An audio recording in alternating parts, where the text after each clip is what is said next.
Commodity से मुराद raw materials या basic products हैं, जैसे कॉटन, स्टील, केमिकल्स, गंदम, चावल वगैरह।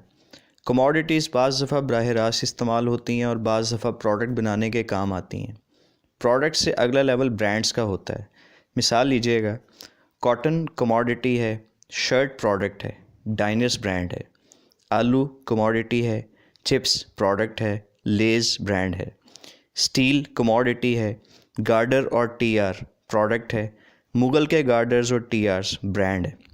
इसी तरह केमिकल्स कमोडिटी है, पेंट प्रोडक्ट है, आईसीआई ब्रांड है। गंदम कमोडिटी है, आटा प्रोडक्ट है, पंजाब आटा ब्रांड है।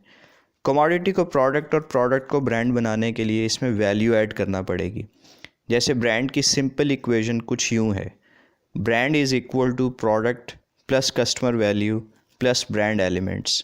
यही वजह है कि ब्रांड किसी आम प्रोडक्ट से और प्रोडक्ट कमोडिटी से महंगे होते हैं, क्योंकि इनमें वैल्यू ऐड की गई होती है।